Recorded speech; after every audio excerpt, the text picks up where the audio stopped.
Attention, please. It's time for the final countdown. The show starts in 10, 9, 8, 7, 6, 5, 4, 3, 2, 1, go!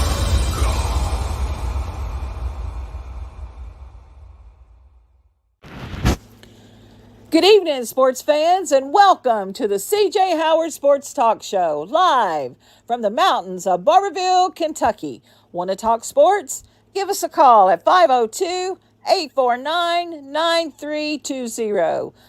Do you have any questions, or would you like to leave us a comment? Please go to my page and like and share. Now, let's go live to C.J. Howard. A humble Sunday evening to everybody, and welcome to another edition of the C.J. Howard Sports Talk Show. I am C.J. Howard. It is episode number 5 of the C.J. Howard Show, as I'm home from my apartment here in Hazard, Kentucky, on this, looks like it's going to be a cloudy evening. Looks like we're going to get maybe a little rain as it's outside, but we're inside for another great show. Glad you could join us here, guys. Guys, if you want to give us a phone call, you can call us at 502-849-9320. If you want to leave me comments and questions, you can do that too. Do that, please. I'd like to have your comments and questions. We have a tremendous guest list tonight. I do not have a co-host for the second straight week in a row. This time, fortunately, we had Nathan was supposed to have been my co-host. He's feeling a little under the weather, so he will be with me in October. I'm by myself, but we do have a great guest list for you tonight. We are going to talk to West Carter head football coach Daniel Barker, at 8:10 here in about 10 minutes. Then we're going to talk to our really good friend, Mr. Kelly Wells, the athletic director at Morehead State University. We're going to talk to him at 8:30. Larry Fritch, the Middlesboro head football coach, is going to join us at 9 o'clock. We're going to talk about his young Yellow Jacket team, the improvement they're making from week to week and getting better. And then at 9:30, we'll talk to Armando as we go into week number 5, week 4 coming up, as we'll take a look back at week 3. A lot of teams have played 4 games. Some teams have only played 3. So technically we're in week 4 or week 5, but technically, it's all that. But that's our guest list for tonight. Guys, leave me your comments, guys. We need to do a much better job commenting here on the show. Last year, that was one of the biggest things we were really good at. A lot of people watching the show, a lot of people commenting. We're not doing that as much, and I would like to get back to that again, because I feel like that maybe we should. I like to know what's on your mind. So, guys, you can check us out on the D&D Sports Network. You can check us out on YouTube. You can check us out on Facebook. You can check us out on my Facebook page. So, guys, girls and guys, please leave me your comments and questions. I want those. I love those because I like to show them on the screen occasionally from time to time. Also, if you want to give us a phone call, you can call the show. It's 502-849-9320 if you'd like to give me a call. We've got a lot going on. As I said, what an effort last night by Kentucky. I tell you what, I'm proud of them, but, I think we should have won the ball game. On that night right there, Kentucky was the better team, but they didn't get the W. And so, a lot of questions of where did everything go? How did everything fall apart and everything else? We're going to hopefully they'll get some more questions this week. They got Ohio at home. Then they got an open date. And then they will play Ole Miss in 2 weeks.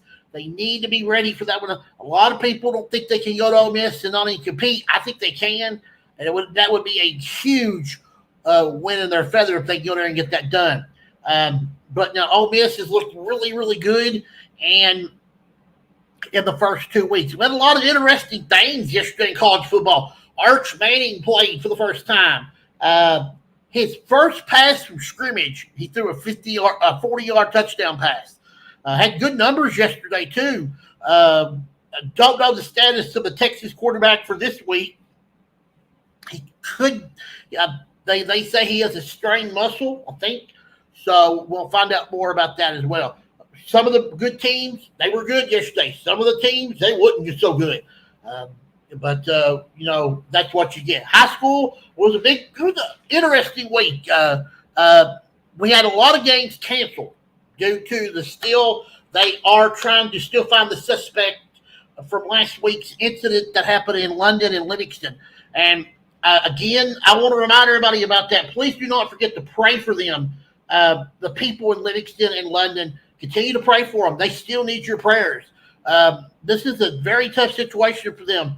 I have not heard if they're going to return to school tomorrow. I have not. Also, I know that the Corbin school system and the Laurel County school system and the Knox County school system were all out most of the week last week. Now we'll find out if they all come back tomorrow as well.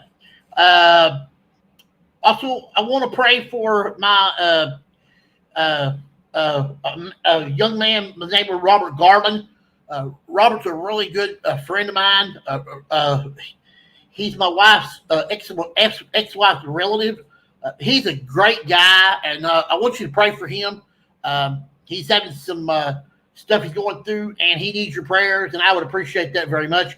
Also, I need you to pray for Ashley Hoskins. You all know Ashley. She is the wife to head basketball coach of the Perry County Central Commodores, Mr. Shannon Hoskins.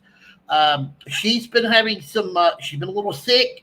She's needing some prayers, and please pray for her. Pray for Shannon and the family and the kids. That's a really great family, and they need your prayers, and they would really appreciate that as well. Again, Kentucky has Ohio on Saturday, noon Eastern time. I think it's on the SEC network, I believe. Then they got Ole Miss. I was wrong with that. Then they have an open date, so they will play. Actually, they will play Ole Miss before they will play. Before they go to the open date, so that'll be good. It would be a big feather in their cap if they could get that done for that win. I think I would. Oh, by the way, I did not mention this last week, but I do want to mention it this week. I'm going to mention it every week from now on. 2 books. There's 2 different sets of books I need you guys to check out if you're on Amazon. Coach Philip Haywood, y'all know the legendary coach of the Belfry Pirates. He has 2 very good books. Family. Let's see. Let me scroll down here. He's got Family, Faith, and Football, and also the other book, Climbing a Mountain. You can get these books on Amazon.com, or you can go to CoachPhilipHaywood.com and get a copy of this book. Also, John Hong. John was with us on the show 2 weeks ago. He has written a book. It's called Name, Image, and Murder. It's about an event happened in a college basketball gymnasium. You can it's in the Hallowed Halls of the present Laurel University. It's a fiction book. It's where it's got a murder twist. It's got a lot of interesting. It's got salvation in it. It's got glory. It's got a lot of stuff in it. It will turn your head. It's a tremendous book. If you will go to Amazon.com and look for this book, you can find it. Now, I am going to put this link next week in the chat. So if you guys would like to have a copy of that book, you can just click on there. It'll lead you right where that book's at, and you go get you a copy. And that'll help out John as well. Again, Kentucky will play Saturday at noon against Ohio. And then we'll find out about the Ole Miss game, what time it will be on the following Saturday before they have an open date. Give us a call. We'll be glad to take your phone call at 502-849-9320 if you want to chat with me. We're going to have Coach Daniel Barker with us just a few minutes from West Carter. Then we'll have Kelly Wells with us also. And then we're going to have Coach Larry Fritz with us at 9 o'clock. Armando at 9:30. Let me go through here. Let's go over some of the scores from last week. Now, as I said, we had a lot of games canceled, or we had a lot of games. A couple of teams that canceled picked up other games. Whitley County was supposed to play South Laurel. Whitley County wound up going to Campbellsville. So you got this one. Here's the scoreboard from last week. Leslie County 35-6 over Harlan. Pulaski County Corbin. Now this game was postponed. I do not know this. But eventually we will find out. This game may be moved to the end of the year. Both Corbin and Pulaski County both have the same open date. There's a chance they may play it then. I'm hearing that rumor. We're going to find out more about that in the weeks to come. Was Johnson Central 56, Breathitt County 35, Belfry 47, Southwestern 26. Garrett County beats the Somerset 35-28. North Laurel and Madison Central, they were canceled because of the incident in Laurel County. Bell County 28, Perry Central 12. Campbellsville, who ended up picking up Whitley County, they ended up shutting them out 35-0. It was Hazard 32 over Letcher Central 31. Also, Clay County, Harlan County was canceled. Jackson County, Shawnee was canceled. Middlesboro and Shelby Valley was canceled. Actually, Shelby Valley ended up playing yesterday. They ended up picking up another game with, I think it was Tug Valley, Virginia. And, they played Eastern out of Ohio, and they lost 40-18. And Pineville was supposed to play at Emesis. That game was also canceled.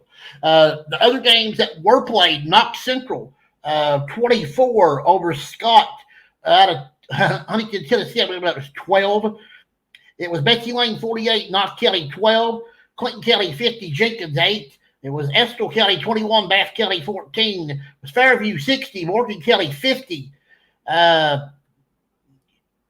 Martin County 34, Paintsville 32. Was Phelps 36, Blaine, Virginia 0. It was Pikeville 16, Raceland 13. Powell County 20, Pike Central 14. Prestonsburg 55, West County 12. Rockcastle County 45, Grant County 14. Russell winners over McGoffin County 38-0. It was Wayne County 31, Madison Central 15, West Carter 55, Floyd Central 13, and Williamsburg beat Wagner down in Wagner 56-20. And then, of course, yesterday it was a pickup game for Shelby Valley after their game was canceled with Middlesboro. They picked up Eastern Reedsville out of Ohio, and Reedsville out of Ohio beat Shelby Valley 40-18. All right, now let's go to the schedule for this week. Week number 4. We got a lot of games on the schedule. These are scheduled games. Now they could be postponed due to still the trying to find the suspect in the Laurel County Livingston incident. We will know more, but these are the games that are scheduled for this week. We have Clay County at Leslie County. Now this game has a little bit of flair to it. We're going to talk about it in a little bit. Corbin is at Frederick Douglass. This is the biggest game in the state of Kentucky. This is the RPI game that everybody is talking about. It's a monster game. Everybody's wanting to cover it. It's so big. It's so huge for Corbin and for Frederick Douglass both. Belfry will be at Pikeville. This is going to be another big test for both teams. Campbellsville's at Somerset. Whitley County's at Bell County. Hazard will be at Breathitt County. Wolford County at Pulaski County. Shelby Valley will be at Perry Central. Let's see here. We've got other games. We've got Betsy Lane at Floyd Central. Estill County at South Laurel. Harlan at Eastridge. Harlan County at Lawrence County. Knott County Central at Phelps. Lynn Camp at Martin County. Pike Central at Prestonsburg. Knox Central at Danville. Morgan County at Western Hills. Paris is at Rockcastle County. Holy Cross at Covington's at Middlesboro. McCreary Central is at Casey County. But let's see. West Carter's at Powell. Central Virginia is at Letcher Central. Pineville is at Lee County, Virginia. Paintsville does not have a game scheduled. I would say they'll find an opponent. and Tug Valley, Virginia will play Phelps. Supposed to have had Coach from West Carter, but he'll probably be here just a few minutes, hopefully. We hope. We'd like to talk with him as we go through the show. But that's the schedule for this week. Let me see. I won't go. Let me go over my rankings so far. My top 10 has not changed this week because there was a lot of games canceled due to the conflict, and I felt that a lot of these teams didn't need to have been moved. So I've got the same top 10 that I had last week. I got Corbin at number 1, Rockcastle County at number 2, Bell County at number 3, Johnson Central at number 4, Somerset number 5, Betsy Lane 6, Hazard 7, North Laurel 8, Belfry 9, and Pikeville 10. So that will be a lot going on there. Also, WYMTV's top 10 too.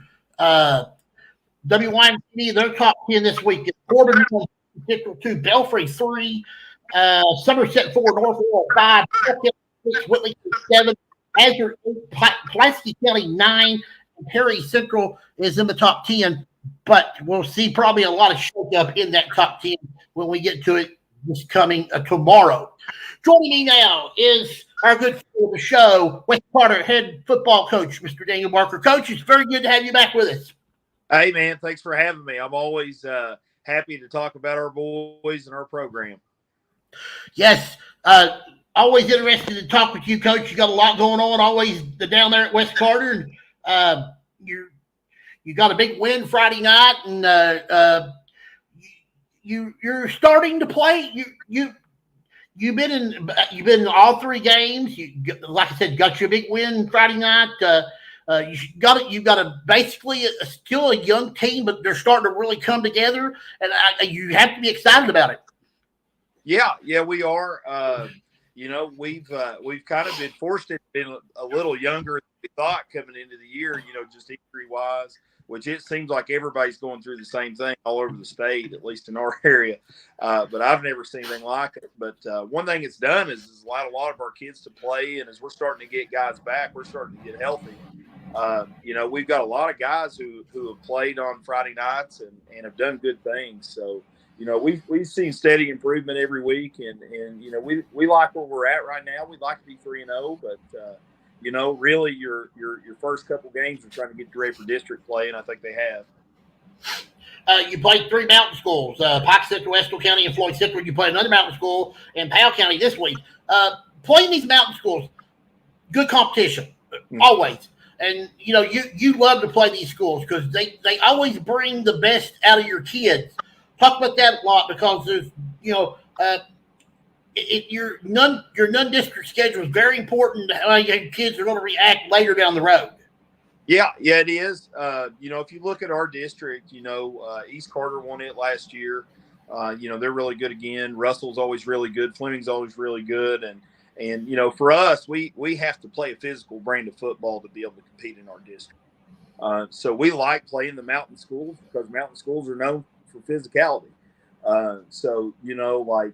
We're playing schools that are around our size, but at the same time, we know that it's going to be physical. They're going to block you. They're going to tackle you, and you're going to have to block them, and you're going to have to tackle them. As far as non-district play, it's good opponents for us to play and try to make sure that we're ready to go for our district. Of course, you mentioned your district: East Carter, Russell, Bass County, and Fleming County, right? Yeah, and Lewis. In Lewis County. You're one of those rare 5-team districts, ain't you, Coach? You do have to win at least 1 game to try to earn a playoff spot, but then you're going to have to win 3 to get a home playoff game. How much more difficult is that? Because I know teams with 14 districts, they focus on, we want to get that 1 home playoff game if we can't win the district. So in a 16 district like you guys have, how important is it? I mean, wins are very important, but I guess they're more important in a bigger district. They are.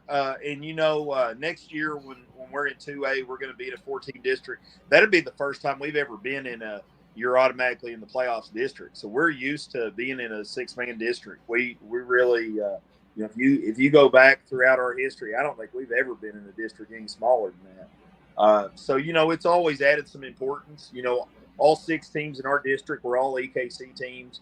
So we're all in the same conference. We would be playing anyway. We're going to play most of those teams next year anyway when we're not in the same district. So, you know, they're all important. They're all historic rivals. You know, West and East have played forever. You know, we've played Lewis County and Fleming County as long as we've had football. We've played Bath County a long time. And then, you know, once, I think in the 90s, got districted with Russell, and we have continued that series ever since it started. So, you know, it's just really, you know, they mean a lot in terms of trying to make the playoffs and trying to get seeding for the playoffs. But there's some historical significance too with this district. And you know, while we like the fact that we're going to move into 2A, you know, we're a school of 500. We need to be in 2A. We will miss competing with, you know, the teams that we've always competed with. You know, for my entire life, this is who's been our district. So, you know, you are in a very, I mean, it's going to be Breathitt County, Morgan County, and Jackson County. Is that correct for next year? Yep. So that'll be 3 new teams that, Coach, you've not played. So that'll be great for your kids. New competition and a different look at some teams you don't get a chance to really look at. Yeah, I mean, we love that. When we were in 2A, you know, a couple of years ago, we saw some teams we had never seen before and probably never would have scheduled. You know, like, I mean, you know, just kind of the randomness of who you get put with. So that was exciting. It was fun. We made a lot of friends, you know, up and down 23. You know, like I always, you know, like, you know, I've always kept up with the Prestonsburg program. I've always had a lot of respect for them. But I'm telling you, those were the nicest people. You know, they were so good to us. So, you know, you always look forward to play new people. You meet people, make friends. You know, it'll be exciting. But we've got this year to get through first. Yeah, I'm just looking at some of the other teams that'll be in around surrounding you. You guys are going to be in District 6 next year in 2A. You got District 7 is going to have Floyd, Cicero, Knox County, Cicero, Leslie County, Martin County, and Prestonsburg. District 8 is going to have Belfry, another former 3A school, going down to 2A. Betsy Lane, East Ridge, Fox Central, and Shelby Valley. So it will be very, very new next year and very, very different.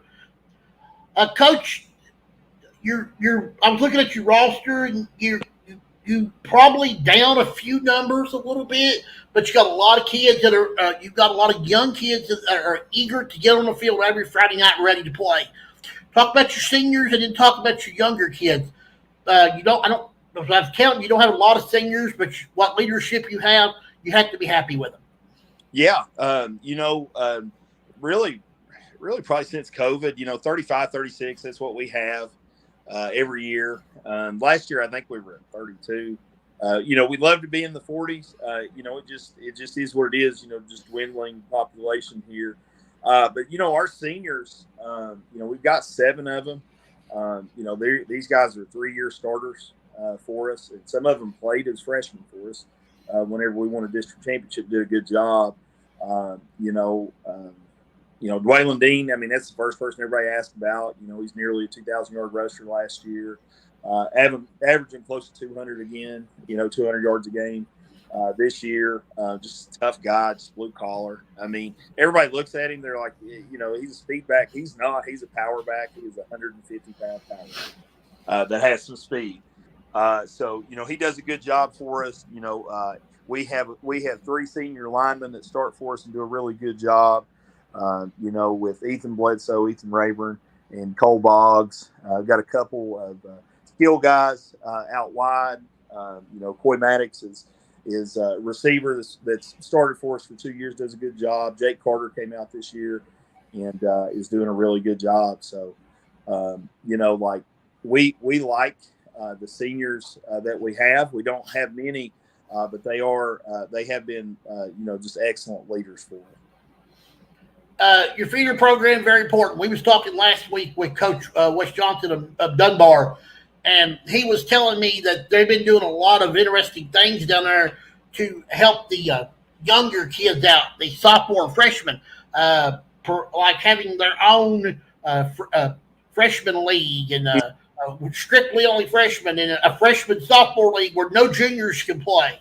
And then, and I'm hyped for that because I think that's something that all the schools around here should try to do to build up enrollment and build up more kids to get them on the playing football. What do you think about that, Coach? I think it'd be great. Frostmore is how we played last year. That's usually how we play JV.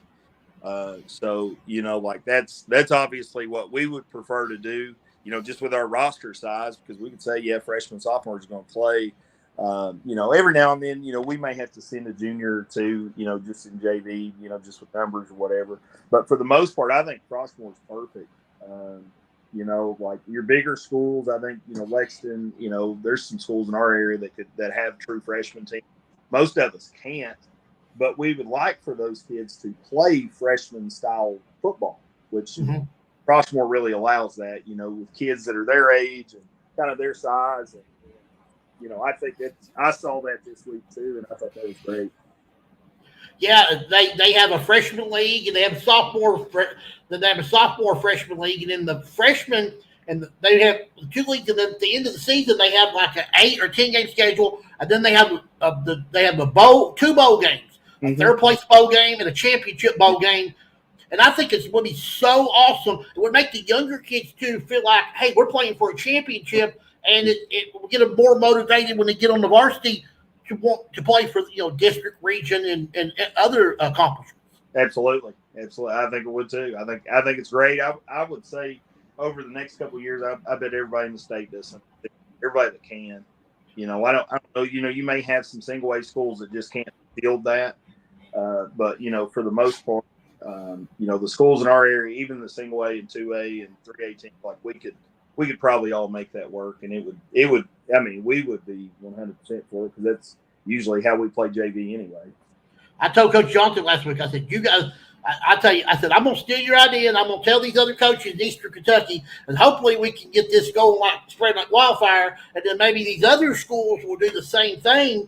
It'll just keep building the program. Every program, it'll get more kids, I think, out to play too. If they see, hey, they got a freshman league, I want to go play in that. That would want to be a part of that. They'll say, well, that's worth coming out for. So I want to try it, and you'll get more kids that way, I think. Yeah, I think so. Coach, a couple more questions. I'll let you go.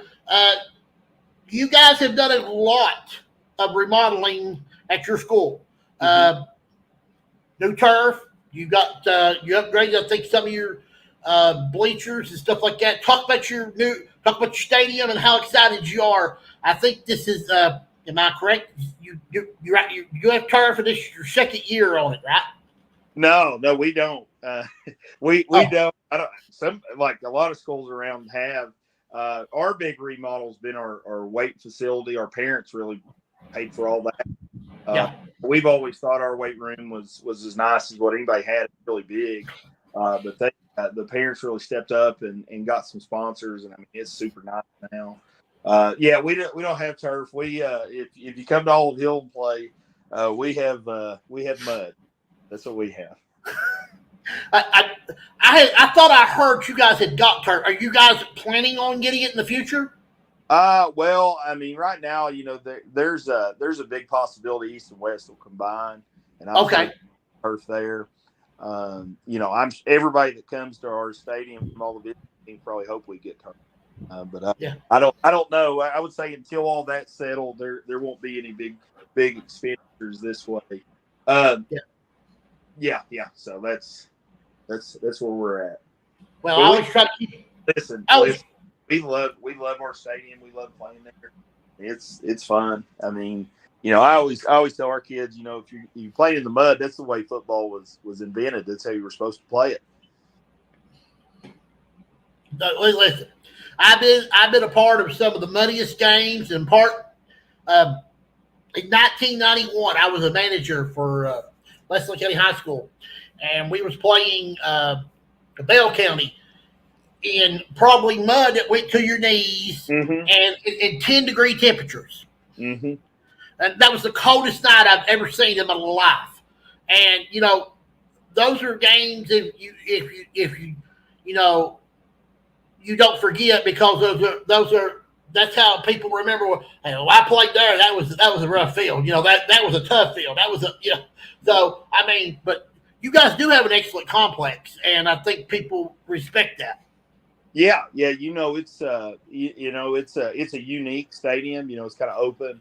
Our parents, they buy, you know, spaces around the field and set up tents. I mean, it's like we've had two home games. I mean, it's pretty wild atmosphere. So I think people enjoy coming there. It's not a bad place to watch a game by any stretch of the imagination. I mean, we love it. We call it the Hill, and a big game on the Hill at night is pretty late. You got Powell County Friday night, 7:30. You have them on the road. 3 of your next 4 games are on the road. You got Powell, then you got the big district game against East Carter. Then you'll have go to Russell, and then you got to go to Bass. So, Coach got you.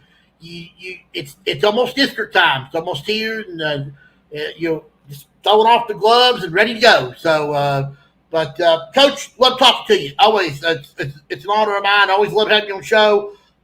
I always love talking about your team because there's a lot of good things going on over at West Carter, and good luck to you in the Comets. Hope that things continue well.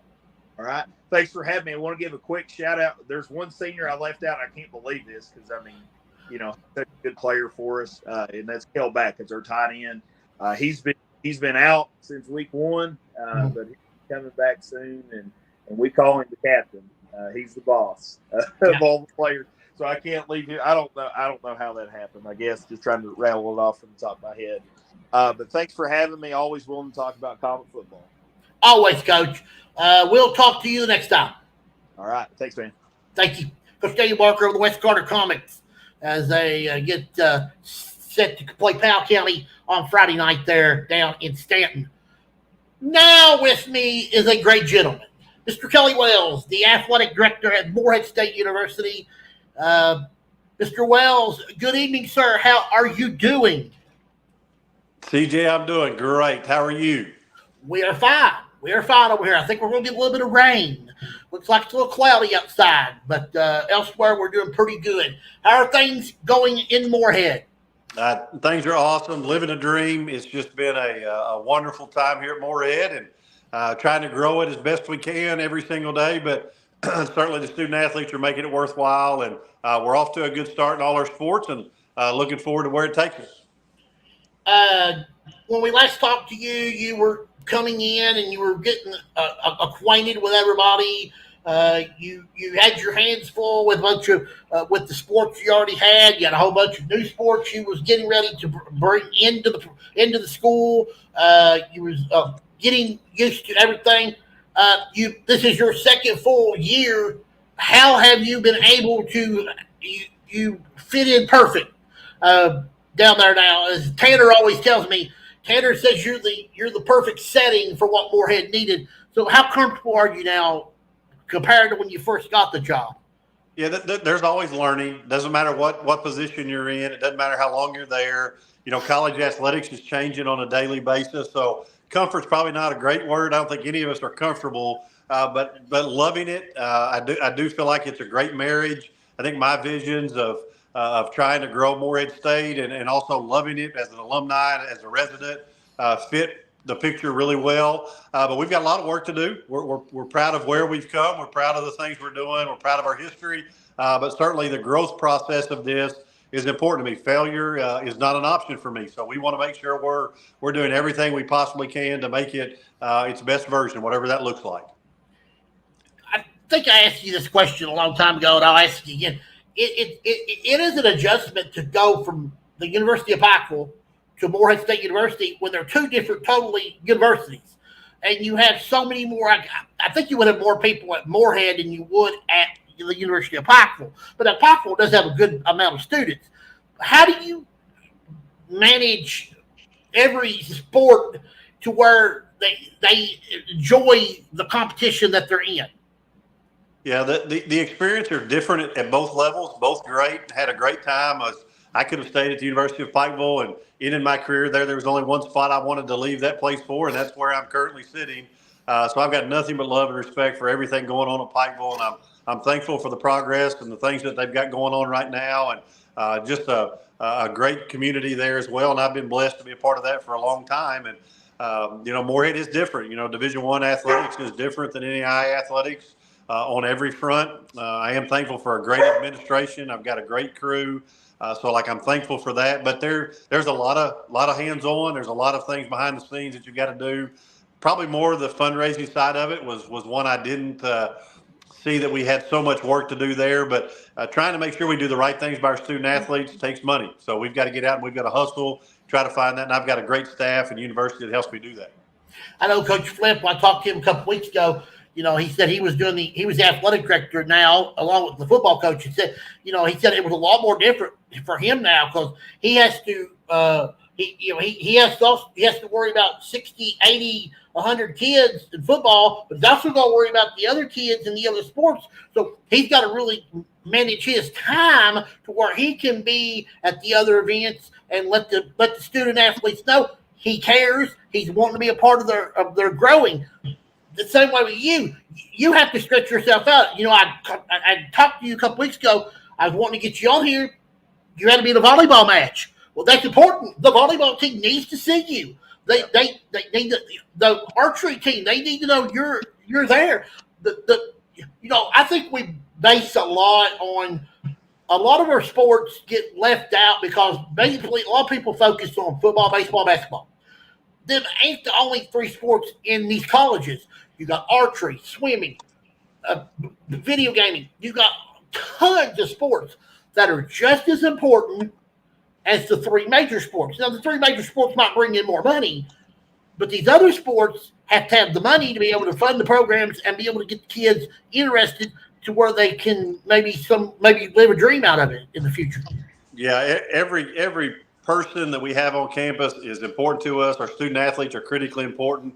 That there are some sports that are more valuable financially than other sports, but we're not ever going to forget about our student athletes. As long as I'm around and have breath in my lungs, every single student athlete, all 400 of them, are very, very important to us, and we treat them elite. That's very important. They need to see me. I just got off the bus and the plane. We flew to Montana with our football team. They needed to see me at that game. I was just at our volleyball matches. I try to get to everything. While we've got a great staff who also shares those responsibilities, they need to see me there. And I'm going to be at all those events, golf outings, you name it. I'm going to be there as much as I possibly can be there. Yeah.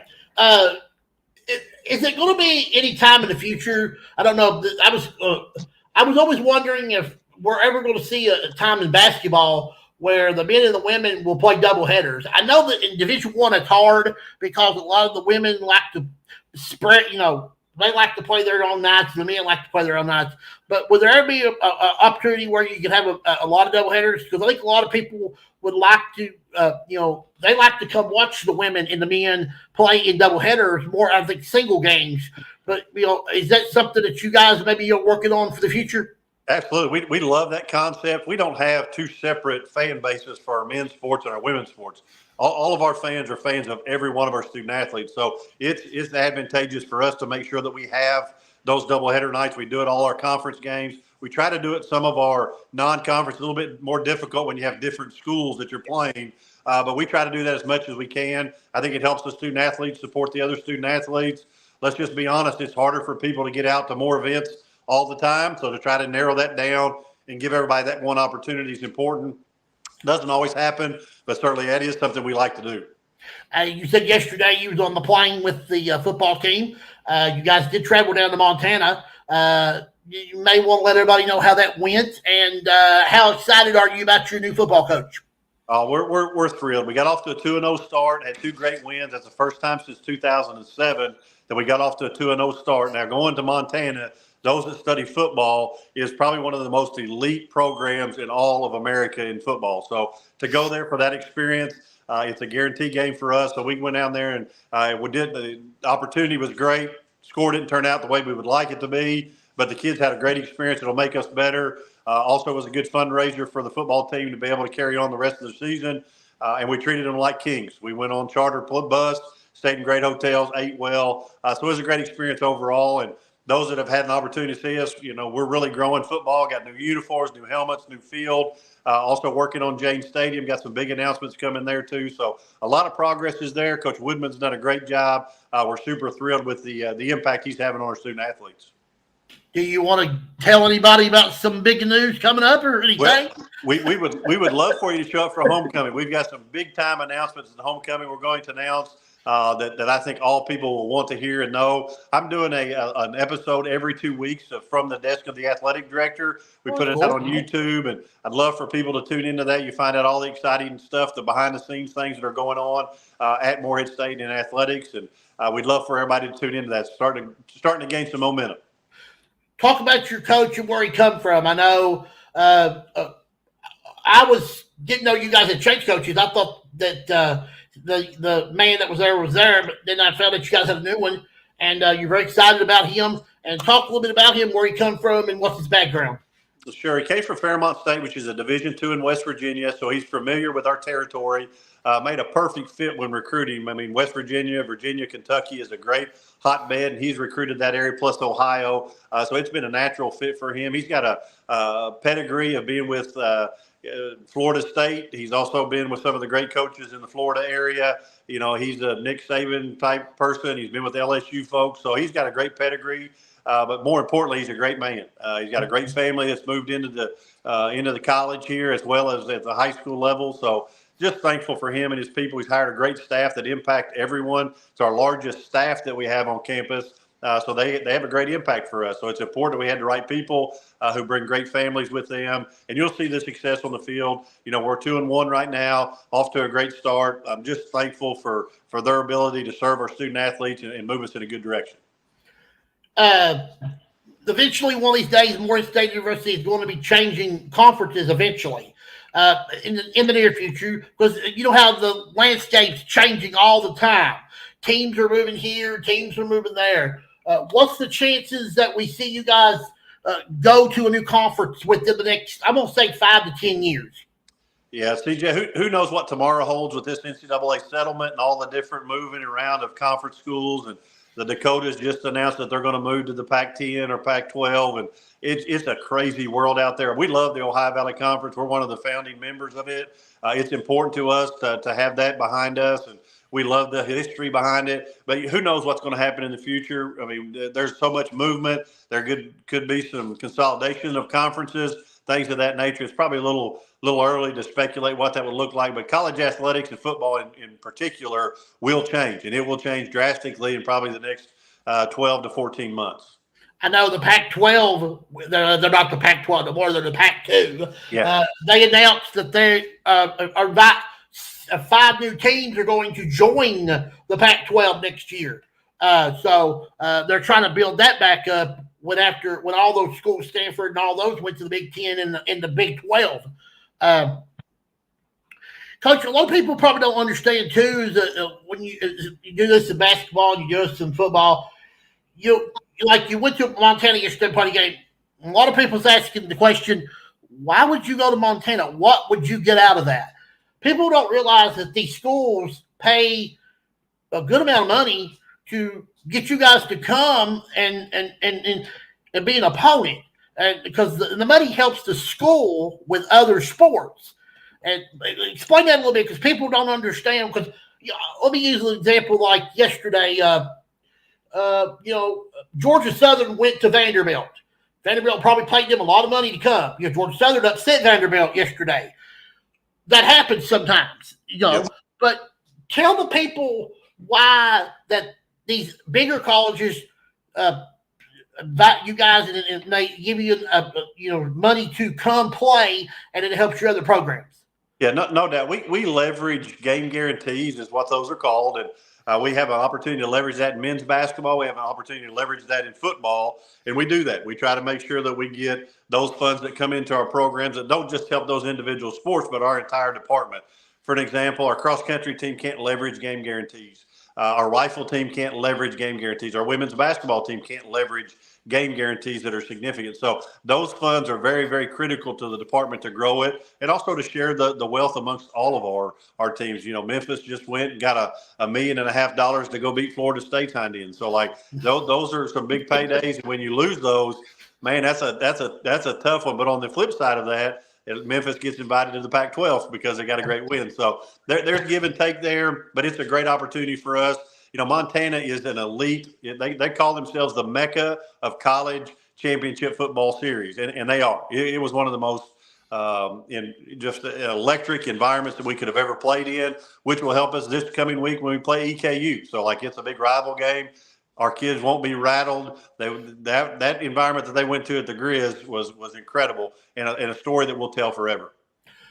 You speak of your next game coming up. You do play Eastern Kentucky University. Anytime the in-state schools get together, it's a war. It's one of those that everybody wants to be a part of. We've done seen Eastern play Western early in week 1. Didn't go very well. Western being pretty solid. But you guys always play, when you try to play Eastern, it's always a great game.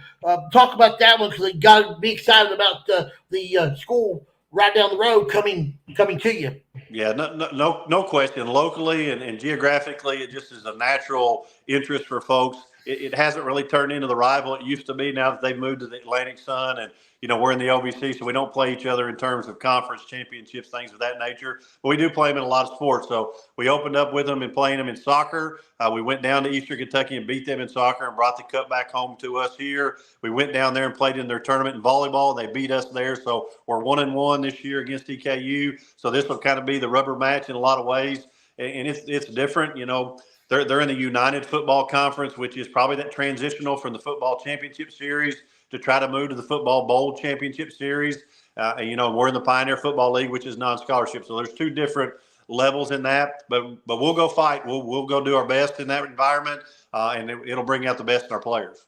Is it at Eastern or is it at Morehead this weekend? It is at Eastern. Eastern. So that's another opportunity there where you'll get opportunity to play a school that wanted you to come, so you're going to get a little payday out of it, and plus you're going to get an opportunity. The kids gets to play an in-state rival, which is a lot of fun. That's always the big story there. Coach Mark Pope took over the UK basketball program, and I know in the past Morehead's played UK. Is there going to be an opportunity in the future that we see another Morehead UK matchup with Coach Pope there? I know I'm looking forward to watching him, and I can't wait to see his team play. But I think it will be an unbelievable opportunity for your men or your women, whichever one can get the invite to have that opportunity. Yeah, no question. We would love to do that. In those first years, when new coaches come into programs, they're hit up by everybody. They probably owe favors to people along the way, and Mark certainly will have some of those discussions to have. This year we're playing the University of Louisville and the University of Cincinnati, which is our local game guarantees, and we're thankful for those. Our fans can drive to them, get an opportunity to come in Pat Kelsey's first year. Cincinnati's in a very established position right now, and it's a driving game for us to be able to get our fans to it. So those are what we've got this year, but certainly down the road we would love to explore that opportunity. And we've played them in the past. It's been a great relationship. Just came back from a tournament at UK at the new Memorial Coliseum. Our volleyball team went down there and played in a tournament. Just a beautiful place. If you haven't been down to see that, they did a marvelous job, and hats off to Mitch Barnhart. That was an amazing venue that has turned into an elite venue for their volleyball team as well as their women's basketball program. So hats off to them, and we'd love to keep that going. Yeah, I mean, I would love to see it. I think Coach Pope is going to bring a lot of excitement to the UK program. But I think Coach Pope also realizes, too, he can't do a whole lot about his schedule this year because it was man-made for him already when he got there. But I do anticipate him to try to reach out to more of our in-state schools and say, okay, guys, let's play. We need because I love it when a UK will play a Morehead State or an Eastern. Sometimes it winds up being some of the better games because the competition level, they step up big time. And your men's program has had great success in the past 4 to 5 years. They've done some great things, made the tournament, almost pulled a big upset. they're exciting to watch. A lot of people want to go to Morehead and watch your men because they know they're going to see some great talent on the floor. Yeah, we would love to invite. We have an open invitation. We'd love people to come check us out. And, that road called I-64 runs both ways. We'd love to see you run down here and watch the Eagles play. And, the most success in terms of winning and losing the last 5 years in Kentucky basketball and men's side of it has been Morehead State. We've won. We have a higher winning percentage than anyone in the state of Kentucky. So we're doing some good things. And I think we'll continue that. Johnny Maddox is a wonderful man, a great coach, great family man. He's brought a great staff in. We've had a great recruiting year, and he'll just take off the great work Preston Spradlin did here for Morehead State, and he'll carry that tradition on. I'm very, very confident in that, and we're looking forward to growing with him. Now you do have a new coach, right? His name is what? Jonathan Maddox. He actually was here with Preston at one time, and he was the associate head coach just most recently at Murray State with Steve Prohm, and he just is a perfect fit for us. He'll do a wonderful job for us, and I think we'll do nothing but be succcoach I would like to have him on the show in the future. Absolutely. So maybe he you can. Real. Oh, I would love to have him on the show. Coach Spradlin, he's a great guy, and I know you guys are going to miss him. He moved on, so good luck to him as well. Coach, a couple more questions. I'll let you go. You've been there in Morehead, I think, 2 years now. They love you down there, but do you miss anything about coaching or the high school side of things? I know you've spent so much time in the college.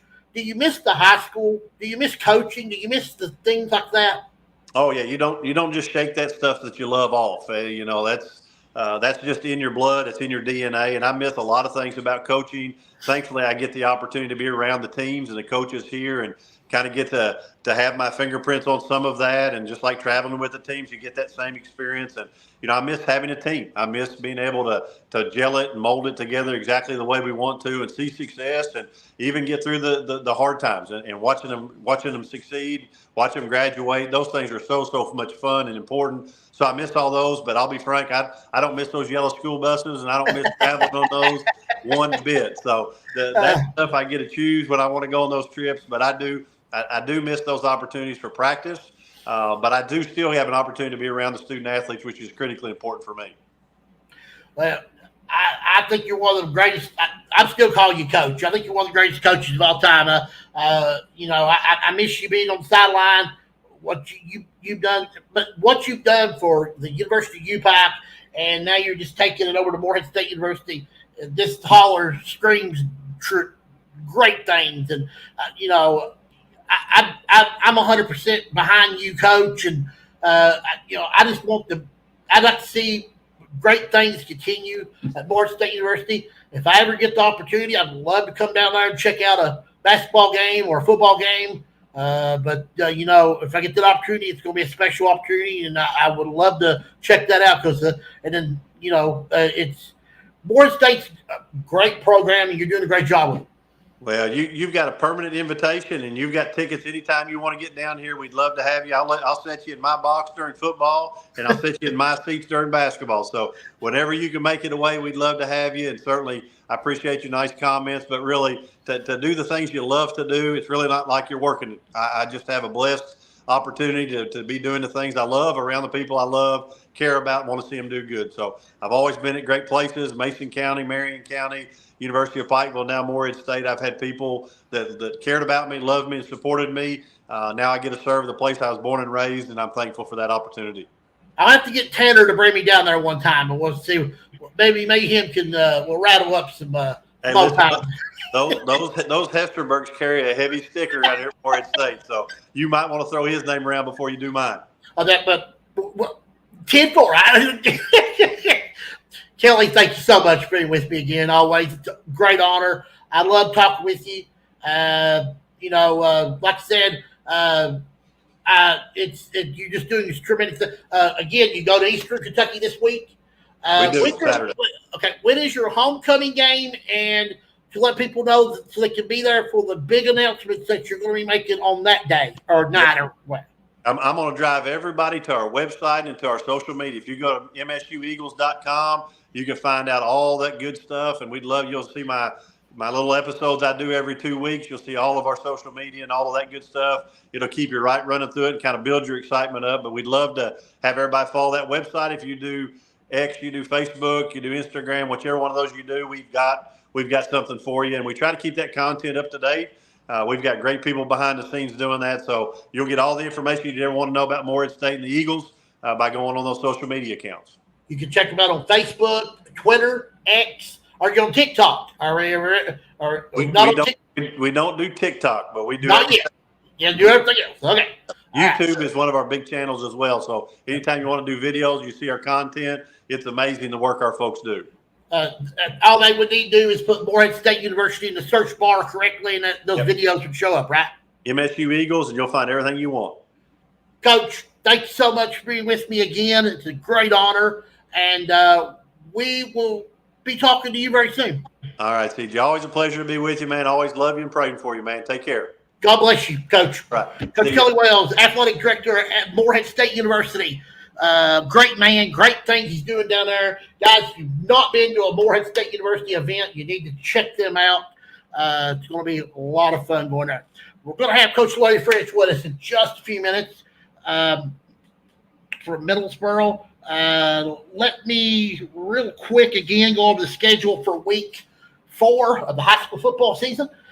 We got Leslie County hosting Clay County. Now, I need to explain this game to people. I don't have the proper information to give you for this game, but in the weeks to come, and I don't know when this is going to happen, and if anybody out there in Leslie County can answer my question, you can put it in the comments down below. You all know that Tim Couch is supposed to be given a statue and stuff. There's supposed to be an event. I do not know when that event is going to be. I'm hoping somebody from Leslie County or somebody watching the show can leave me a comment at the bottom of the page. Let me know when that event's going to happen so people can be a part of it. But they do play Clay County on Friday night at home. So that's a big game for the Eagles. Corbin is at Frederick Douglass. This is one of the biggest games in the state of Kentucky. It's a huge game for the Red Hounds, a huge game for Frederick Douglass. And we'll get back to that in just a few minutes. And we'll talk more about that in just a little bit. Now with us is the head football coach of the Middlesboro Yellow Jackets, Mr. Larry Fritz. Coach, great to have you with us. Thank you. I'm glad to be here. Tickled to death to have you. It has been a hard time for your team, not just on the football field, Coach, but with the events that happened in London, in Knox County, and Livingston, and everything going on there. You had to postpone your game this past Friday night, because you have not. I think you missed a couple of days of school. You went to school a couple of days because they're trying to still find the gentleman. They're still trying to find him. But talk a little bit about that. How it's been this week's been a little bit different for your team. Well, we've been in school the whole time, and the reason why we canceled our game was because of injuries. We had nine starters out as of last Sunday, and 3 of them we lost for the entire season. So we had to regroup and come up with a plan, to finish out and get ready for our district play. So we got to get some kids healthy. We had practice every day last week. We gave them Friday.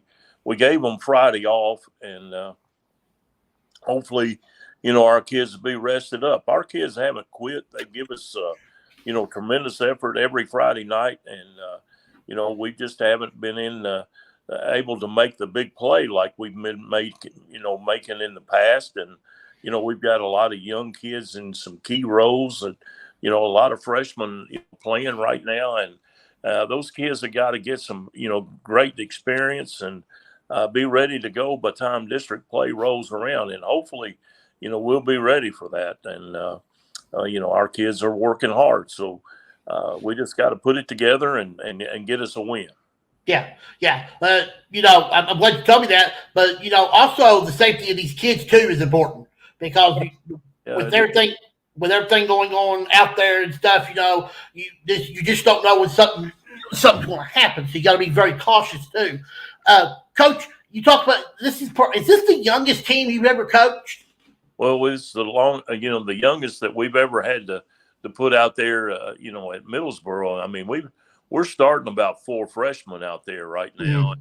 Starting a lot of kids without any experience of playing, varsity football this past, in the past. And, this is their first year. So they've had a learning experience. We've had a learning experience with some of them. And, we're trying to piece together a good football team. And we've been competitive in every game. We lost one game by 3 points and we lost another one by 1 point. And, we had opportunities in every game, to really turn things around in our favor. But, we just didn't make that play. And I think that you got to chalk some of that up, to experience and not being able to make that play because they've never made that play in the past.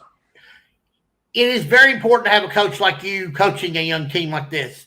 If they had a younger coach, a lot of times things snowball even more. Your experience is where they can lean on you and you can guide them to where they need to go. How important is that? Because I know you're one of the greatest coaches in Kentucky's football history.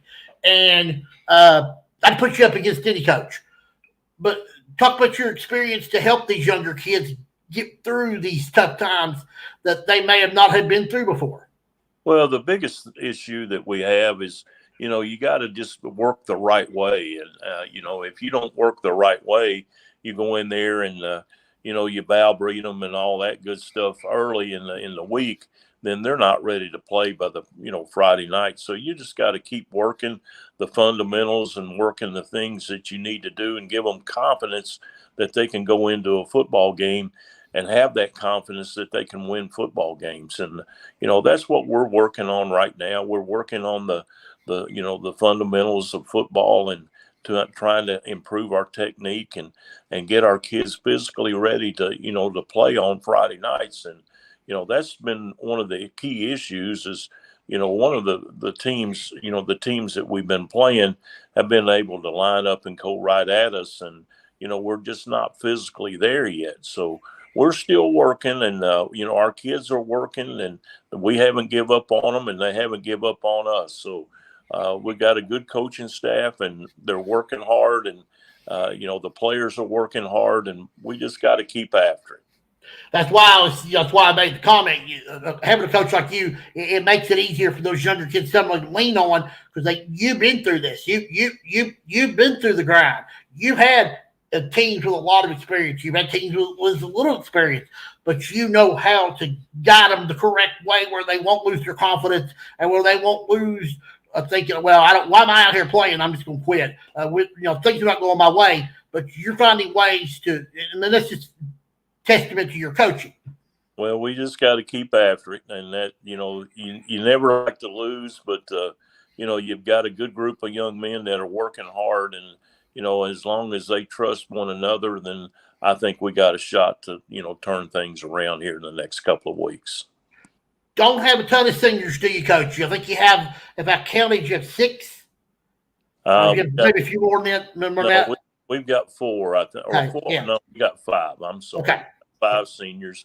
We got a kicker that only kicks, but you got to count him in that. He's he's developing into a pretty good kicker. This is his first year of ever playing American football. So we're fortunate to have picked that young man up, and our seniors are working hard, and they're trying to lead, and they've never been put into that situation where they're the leaders, and they're learning. The experience is not there either. So we just got to keep working and keep those kids' heads where they need to be, and I think we can win some football games coming on up.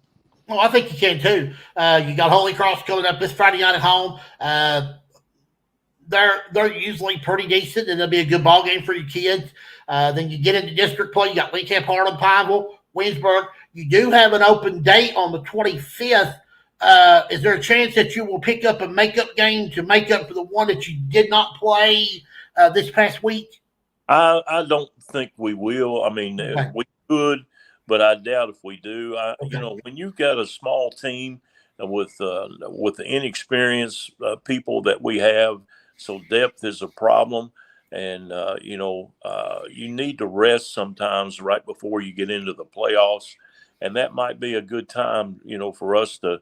To heal up some injuries that are nagging us a little bit, and get ready for the playoffs that week. So I don't look for us to pick up a game. We may, but I doubt very seriously if we do. Like I said, you play Holy Cross Friday night. Then you got Link Camp on 27th. October 4th, you go Harlan here. You got Harlan home. Then you will play Pineville at home before you will play Williamsburg. Then you off. And then you got Knox Central to end the season down in Knox County. Coach, I feel like your team is getting better. You talked about you're seeing improvement you have in the last two games. Even in the Hardin County game, even though you lost by a big margin, there was a lot of early in the game. You guys played really hard, but Hardin County just, they physically wore us out in the fourth quarter. We were still in the football game with 5 minutes to go in the game. Yeah, and it was a one-score game, and if we could have scored, then who knows, but. It ended up being a little bit more lopsided than what it should have been. But, that was beside the point. That was the first game that we played, and we weren't ready to play. We haven't had good scrimmages, and, we just had a lot to learn, and we still have a lot to learn. And, we're just keep working the things that we need to work, and hopefully we can turn this thing around and get it going in the right direction, and we'll be a lot better football team at the end of the season than we will at the beginning. Yeah. Well, you put Garrett County.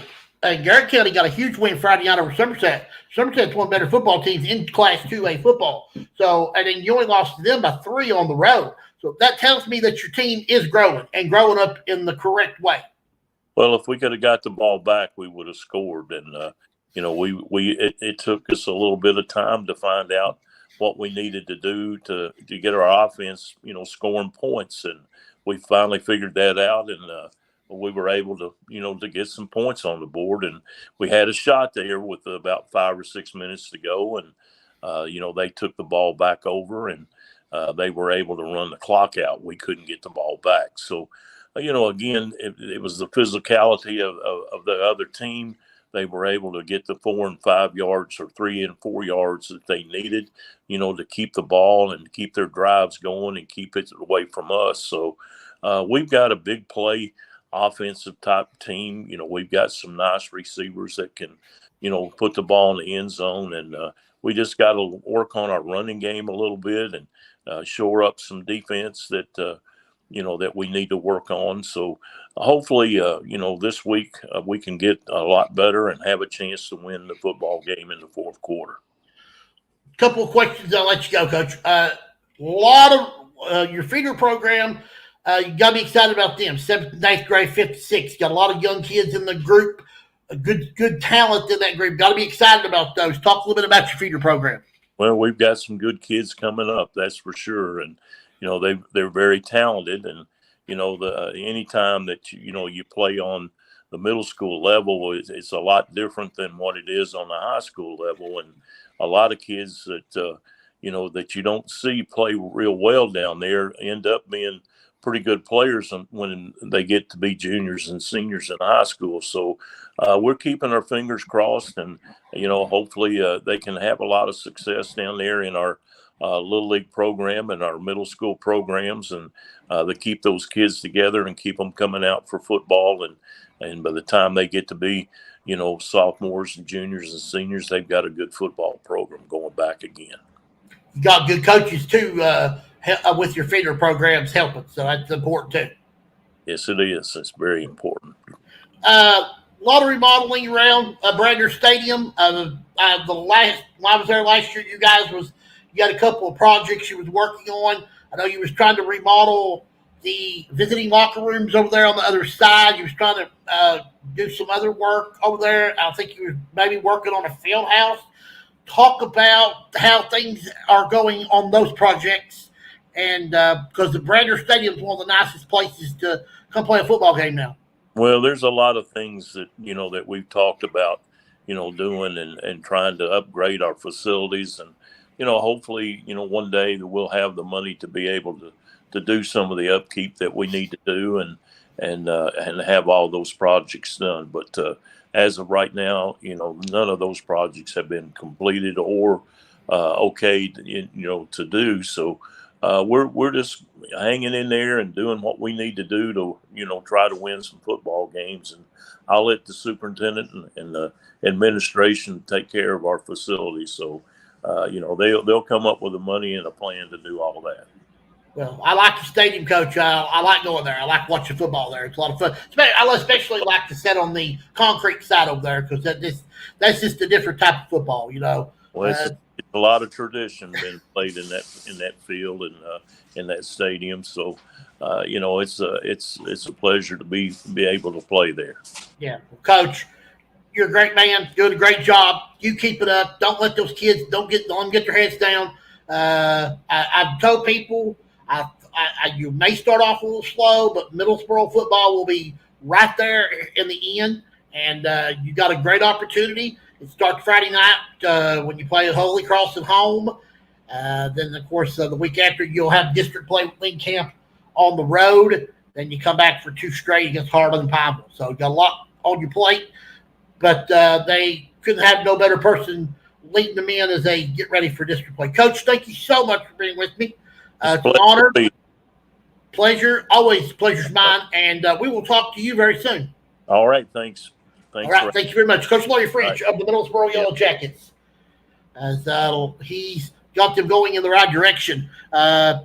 He said a lot of good things there because he was talking about how young this team is. It's a good thing they got an experienced coach like him because, sometimes you get a younger coach in there, it's hard. They get their heads down. They don't want to play as hard. They don't want to do the things it takes to lead. So we will see. Let me go back to the schedule again. I mentioned Leslie Kelly hosting Clay Kelly. That will be a 7:30 game there in Hyden. Other games on the schedule, we talked about Corbin and Frederick Douglass. This is a big-time game in the state of Kentucky, not just because it's a big game between one Central Kentucky school and Corbin, but this is an RPI go-getter because this is going to be the difference probably between Corbin playing like it was last year or Corbin having a better chance of staying away, and that everybody wants to see the Corbin Boyle Kelly game if they can get there. Because 4A football is very, very powerful this year. Much better. Johnson Central's a whole lot better. Franklin Kelly's a whole lot better. It's better football, and we're going to see it from week to week. This game right here, monster game Friday night. Corbin Frederick Douglass. Last year, I think it was like 7-0 the final. This will be a very big time game coming up Friday night in Frederick Douglass. Johnson Central will play Duhong Community out of Cincinnati, Ohio. They'll play them. Belfry is at Pikeville. Campbellsville at Somerset. Whitley Kelly at Bell Kelly. Hazard at Breathitt Kelly. Wofford Kelly at Pulaski Kelly. Shelby Valley is at Perry Central. Betsy Lane is at Floyd Central. Estill Kelly's at South Laurel. Harlan is at East Ridge. Harlan Kelly's at Lawrence Kelly. Knox Kelly Central at Phelps. Lynn Camp at Jackson Kelly. McGoffin Kelly at Martin Kelly. Pike Central at Prestonsburg. Let me see here. Knox Central is at Danville. Morgan Kelly's at Western Hills. Paris is at Rockcastle Kelly. Holy Cross, will be at Middlesboro. Mercer Kelly will be at Southwestern. Metcalf Kelly at Wayne Kelly. West Carter at Powell Kelly. We mentioned that earlier. Central Virginia at Letcher Central. Pineville is at Lee, Virginia. Paintsville does not have a game. They have to be announced. If they get a game, we will let you know. And, of course, Phelps will play Tug Valley, Virginia. So we'll go over this whole schedule with Armando when he joins us in just a moment. We'll go over the scoreboard and everything. Let me go back to my notes because I need to go over a few things in my notes. Let me talk a little bit about AMW Wrestling. I've done that in a while. We've got a lot of events coming up. I'm hoping to have Kyle Maggard on the show in the weeks to come. wrestler for AMW. He can tell us about some shows coming up, but I'm going to tell you about them now. AMW is going to be in some select cities coming up in the next 2 to 3 weeks. And here's where we're going to be. Now, we were supposed to have been in Pikeville for the Bluegrass Brawl, but that event has been postponed. It will be, I don't know if we'll have that event, but it has been postponed. Our next big event, though, will be the Cumberland Falls Tour, or will be the Cumberland our festival tour. So we're going to start it off in Middlesboro on Friday, October 4th, and Saturday, October 5th. We're going to be there for 2 nights. We've got some big shows, got some big, some really good wrestlers going to be there. We're excited about that. Then we're going to move on October 9th. We're going to be at Jilly Wiley State Park in Prestonsburg for the fall tour. We're going to be there at Jilly Wiley State Park. Looking forward to that. That's going to be a big time event. Oktoberfest on October the 12th, right down here here in Hazard, Kentucky. That's a Saturday event. The Jilly Wiley event is October 9th. It'll be a Wednesday night event. Then 5 days later, we're going to house party in Owsley County on Thursday night, October 17th. We're going to be at Owsley County, either elementary school or high school there for an event. Then we're going to be rolling into Jenkins High School on October 24th, Saturday, for a big event. There's already been a match signed for that event. If you want to know what that match is, you can go to amw.com or go to the Facebook page or go to TikTok. You can find out all these information, especially go to Facebook, Twitter, and you can find out when AMW is matches are coming and stuff like that. But Halloween Havoc in Jenkins High School on Saturday, October 24th. Then we're going to be at Corbin at the Corbin Civic Center for a show, our new show called AMW Sunday Showdown. Sunday, November the 9th. That's a 2 p.m. show there in Corbin at the Corbin Center, Corbin Civic Center there on the hill. Then the big one, AMW Thanksgiving Turmoil War Games. Done been announced. It's going to be Team Kyle Maggart versus Team Marty Clay for the War Games. And it's going to be there at Hazard High School on November 23rd. As part of the War Games. So if you want to be a part of that, you can get your tickets for certain events and just check the AMW page, Appalachian Mountain Wrestling page, and they'll be able to tell you how to get tickets for certain events if you want to be a part of that as well.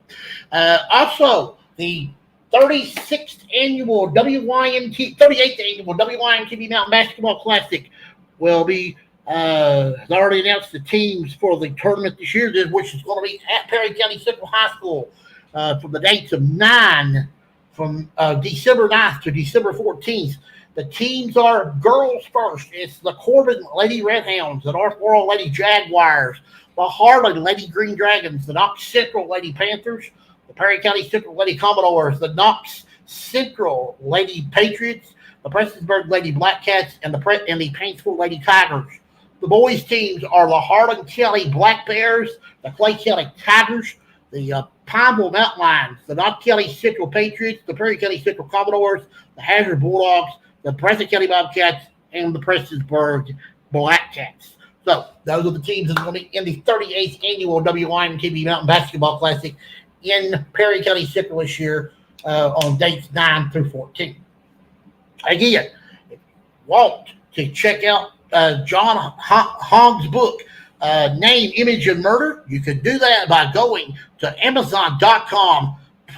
Put that in the search bar. You'll be able to find that book. But I'm going to make it easier for you. Coming next week, I'm going to put it in the comment page. So you'll be able to click on it if you want to go buy that book. Also, if you want to check out Coach Philip Haywood's 2 books, Family, Friends, and Football, and let me see, the other one is Climbing the Mountain. You can also go to Amazon.com and get the books there, or you can go to CoachPhilipHaywood.com to get those books as well. Also, don't forget, we want everybody to pray for the people in London and Livingston. Very important that gets done. Please pray for them. We need it. Hopefully, we'll get a resolution soon to this event. I also want you to be praying for Robert Garland. He's a good friend of mine. And please pray for Shannon Hoskins and the kids, and for Ashley. She's been ill, and she needs your prayers, and we want to lift them up. And Shannon, of course, he's the Perry County Central head boys basketball coach. We want to give our prayers to them as well. Also, if I'm trying to get all my notes in here, Kentucky will be home against Ohio Saturday noon kickoff. I think you can watch it on the SEC network. If not, it will be SEC Network Plus. Then they got Middlesboro. I'm sorry, they got Ole Miss on 28th. Before they have an open date, October 5th. And then they got that stretch where they play Vanderbilt, Florida, Auburn, and Tennessee. So after last night's effort, I think Kentucky, if they can play like they did last night, they can play with anybody on the schedule left. If you did not see it yesterday, too, in college football, Arch Manning got on the field for the first time, for real time, and he was impressive. His first pass scrimmage was about a 40-yard touchdown pass, and he had some good numbers yesterday in that win. Guys, we have no comments. I've only had nobody's commented on the show. Nobody's called me. We're expecting Armando here in about 10 minutes. It's a little different when I don't have a co-host, because usually me and the co-host can speak about a lot of subjects. It's good that I have a lot of notes here. So I'm just trying to make sure that gets done. You guys are up to date on a lot of things. I think I've gave you everything you need to know. You want to call the show, it's 502-849-9320. If you'd like to call the show. If not, you will leave me a comment. Let me know where you're from. What's your question? You got a question? Leave me a comment. Or leave me a question or a comment there, please. I'd appreciate that as well. Of course, Armando's going to join me in just a minute. We've got a lot going on. Week number 4 coming up. Got some really good big games. Yesterday, I thought UK, they, of course, gave Tim Couch gave him some awards yesterday at the game. He's going to be in the Hall of Fame. Of course, you guys know that. And he was there at the game yesterday. Congratulations to Tim. Well-deserved. He's also going to be given a statue from the Leslie County High School people. That event, I do not know what it is going to be. Hopefully, if somebody in Leslie County is watching the show, let me know when that event is going to be so we can let the people know about that as well. Now, I know they had some plans, but I don't know if they'll follow through or not. We'll have to wait and see. But let me go to the scoreboard one more time with you from this past week. If you missed any scores, it was Leslie County 35, Harlan 6, Pulaski County and Corbin, they were canceled. Johnson Central beat Breathitt 56-35. It was Belfry 47, Southwestern 26, Garrett County 35, Somerset 28. North Laurel, Madison Central, they were canceled. Bell County beat Prairie Central 28-12. It was Campbellsville 35, Whitley County 0. Hazard 32, Letcher Central 31. Hazard's off to a 4-0 start. Let's see. Martin County, Harlan County, Paris got 4-0. Other games that were canceled from last week. Clay County was at Hardin County canceled. Jackson County, Shawnee canceled. Middlesboro, Shelby Valley canceled.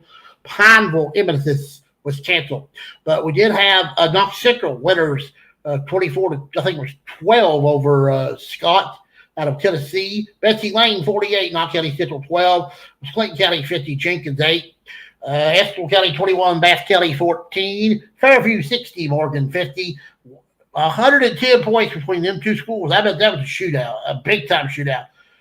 Martin County 34 and Paintsville 32. Phelps 36, Blaine, Virginia, nothing. Pikeville 16, Raceland 13. Powell County 20, Pike Central 14. Prestonsburg 55, Wilson County 12. Rockcastle County 45, Garrett County 14. Wayne County 31, Madison Central 15, West Carter 55, Floyd Central 13, Williamsburg 56, Wagner 20, and yesterday Eastern Ohio beat Shelby Valley 40-18. Shelby Valley was supposed to have played Middlesboro, but as Coach French told you, the game was canceled due to injuries to heal up so they can have some healthy bodies for upcoming games. So there's the scoreboard, and we will go over that in just a few minutes when Armando joins me. We've got a lot going on. Of course, Nathan was supposed to have been with me tonight, but he could not be with me due to he was feeling under the weather.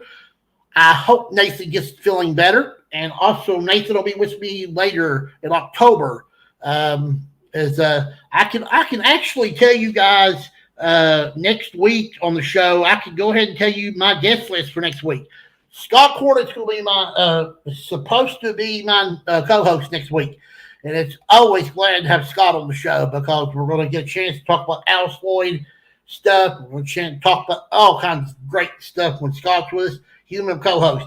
Alan Harris from Pineville is going to be with me. Chris Larkey from Rockcastle County and John Hines from South Laurel are all going to join me next week for the show. So looking forward to that. I'll mention that again when we get to the end of the show. Armando's going to join me in just a minute. He'll join me here at 9:30. Tough loss today for the Bengals. They lost on a field goal at the buzzer. So now, tough game there. They're 0-2. It was a bad day for a lot of teams. We saw a lot of upsets. So let me go over the NFL scoreboard with you. It was a brutal day for some teams. Right now in the second quarter, 6 minutes to go before halftime, the Texans lead the Bears 13-3. But this tells you what type of day we had. The Bengals lose to the Chiefs 26-25 on a field goal at the buzzer. It was Raiders 26, Ravens 23. That was the biggest upset of the day, probably. Browns beat Jaguars 18-13. It was Jets over Titans 24-17. Another big upset. Vikings upset 49ers 23-17. It was Chargers over Panthers 26-3. I actually saw a Panthers fan with a bag over his head. So not good football being played down in Carolina. Seattle with a win over the Patriots 23-20. Saints just manhandled the Cowboys 44-19. It was the Commanders on a field goal at the buzzer to beat Giants 21-18. Buccaneers beat the Lions. Big win for the Buccaneers, 20-16. Another big game for the Buccaneers. Packers beat the Colts 16-10. Cardinals 41 over the Rams 10. And it was Steelers 13, Broncos 6. And then on Thursday Night Football, of course, it was the Bills 31 and the Dolphins 10. In that game, Tobelula had got injured and don't know how long he's going to be out. He had a concussion. It is, I think, his second or third concussion. So he is going to be evaluated, and we'll find out about that as well. But right now, the only game going on is the Sunday night game on NBC, 13-3, Bears and Texans. They are almost to halftime with 6 minutes to go. But weird day in the NFL. It was a weird day yesterday, college football. We saw some Tennessee, I think, scored 70. We saw Vanderbilt get upset with Georgia Southern. We saw Kentucky almost pull the upset of the biggest upset in a long time. Alabama looked really good yesterday. I thought Alabama probably was one of the best looking teams in the country yesterday. There was a lot of interesting football. We saw a couple of rivalry games that didn't even turn out to be rivals. They were blowouts. Oregon State, all Oregon. I think Washington, I believe Washington won that game. I believe. Let me check that score for everybody. Football from some of the scores from yesterday, if you didn't hear them. Georgia 13, Kentucky 12, Alabama 42, Wisconsin 10, Oklahoma State 45, Tulsa 10. LSU come from 17-0 down to beat South Carolina 36-33. Michigan beat Arkansas State 28-18. It was Missouri over Boston College 27-21. Oregon State 49, Oregon 49, Oregon State 14.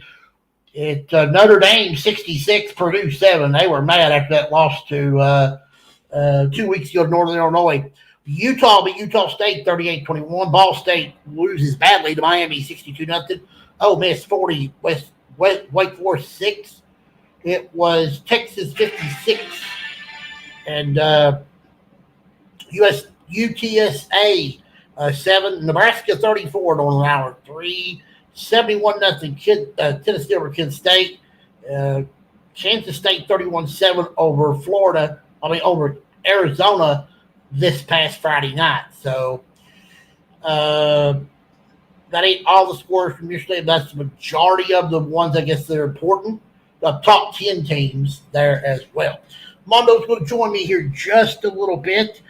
If Armando doesn't join me within the next 5 to 10 minutes, then I'm going to go ahead and call it a night because, we've had a good show. We've had all of our guests here so far. We've had Coach Barker from West Carter. We've had Mr. Kelly Wells from Morehead State University. And also we had Mr. Coach Larry Fritsch from Middlesboro. So hopefully have Armando here in just a moment. We'll talk some high school sports with him. Again, Nathan was supposed to be with me tonight, but he's a little under the weather. Nathan, I hope you get feeling better, and I hope that you will be ready. He'll join me in October. The date, I think he'll be on my October 6th show with me. As I said, we got a lot going on as well. Guys want to come here and comment on the show, please do so. Leave me your name, tell me where you're from, and tell me if you've got any questions you want to ask me. If you want to call the show, give me a phone call, 502. Let me find the phone number here, 502-849-9320 if you want to give me a call.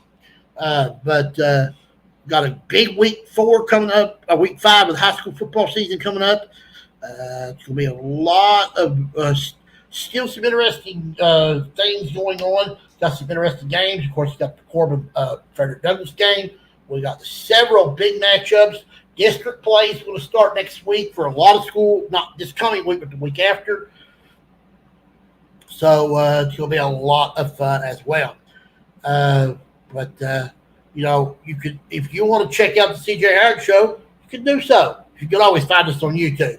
Find us on the D&D Sports Network. Always find us on Facebook at CJ Howard Sports Page or the CJ Howard regular Facebook page.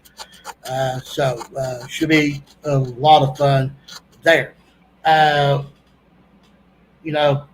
Mondo, get ready to join me just a second. We're going to get him in here.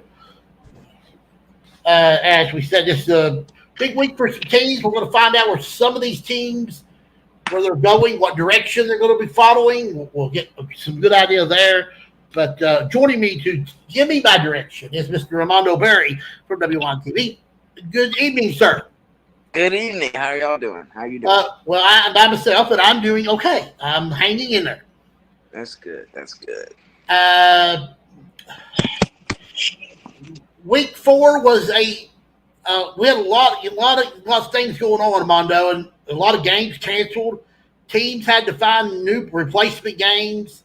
Talk about how hard that is for these schools, because with everything going on, you got to be worried for your student athletes, but you also got to be worried that if we're not playing, it's going to hurt us later. Right. I've never been an athletics director before, so I can only give you so much insight. But from a reporter standpoint, a lot of these games are very impactful, and I think that some of these teams are losing out on very, very good competition because week 4, there were a lot of really great matchups that were set to happen in week 4 that didn't. One of those that we were planning to be at, we were planning to cover through and through, was Corbin-Pulaski. That was going to be amazing. I believe Pulaski was coming off of just beating George Rogers Clark, and I think Corbin was coming off of a win somewhere, maybe against Arkansas. But that would have been a really, really good test. I believe North Laurel was going to play. They were going to travel to Franklin County. No, they were at Madison Central. They were going to play Madison Central. Okay, I'm looking at week. What's it, week 4? Yes. Okay. Yeah, I've got the scores. I've got the scoreboard in front of me for our games in the mountains. The games that were canceled, and these were in order: Pulaski County Corbin, North Laurel, and Madison Central. Then, of course, Clay County, Harlan County, Jackson County, and Shawnee, Middlesboro, and Shelby Valley. We did find out by Coach Fritsch tonight that was canceled due to they didn't not enough healthy bodies. So they had to get some people healthy to be able to play. And then, of course, Pineville canceled their game with Emesis. And Shelby Valley ended up picking up a game yesterday because they ended up playing Eastern out of Ohio. And then, of course, that was yesterday to make up for the game they did not play with Middlesboro. So, but what there's a chance that we still may see the Corbin-Pulaski County game at the end of the year. Am I not correct that both them teams have a Week 10 bye? I would need to double check that one, but that would be a heck of a regular season finale if they did. I'm thinking both teams are. I think they both have a Week 10 bye, and I think according to Cage, say they do. Looking at it right. So there's a chance that this game may still be played. Yeah, I would love for that game to be played. I would too. Yeah, I would really. Pulaski County's for real. Listen here, Coach Burns, his first year, he has got them playing well, and you go beat GRC the way they did. GRC has been just taking. They've been beating some of our mountain teams, and Pulaski County up there and just run them over. I mean, he said, "Get out of my way. We're better than you," and they showed it on the field. Yeah, they've been rolling. They had a good win again. They blew out Danville, and then they had a 11-point win over George Rogers Clark. So I would have liked to see how they played against Corbin, but that's one we're going to see if we can get set up later on in the season. But in Week 5, we got a lot of great matchups coming up this upcoming Friday night as well. Well, let's get to the Week 5 schedule. We got Clay County and Leslie County. This is going to be a fun game. Of all the games, this is going to be I think it's going to be the most high scoring game because Clay County can put some points on the board. Leslie County can put points on the board. But you got Landry Collins been playing now as mine. He just was your WYMT Player of the Week. So, and then there's a lot. It's very important that Leslie County, they need to win this game to be 4-1 going in to their bye week, and then of course I think they've got when they come back. I believe they play Danville when they come back off the bye. But got that big game.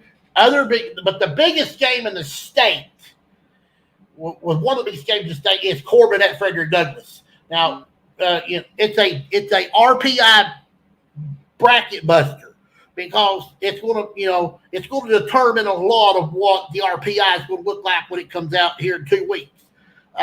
You got Doolham Community out of Cincinnati going to be at Johnson Central. You got the rival game between Belfry and Pikeville. We got Campbellsville at Somerset. Somerset needs to win. They finally get to come back home after a couple of tough losses on the road. Whitley County's at Bell County. You got Hazard at Breathitt County. Wolford County at Pulaski. This is going to be a slobber knocker. 2 really good football teams. Undefeated Wolford County going to Pulaski County. And then you got Shelby Valley hosting Perry Central. So talk about them and sort of guide me in what you guys are thinking for your game of the week. Yeah, I believe Pike Central at Prestonsburg is, I think, the game of the week that Clay County, Leslie County is one, depending on if that'll be moved, because I know the Tim Couch statue is also set to be released in Leslie County. I believe Thursday. We're waiting to see the status of that. That could change.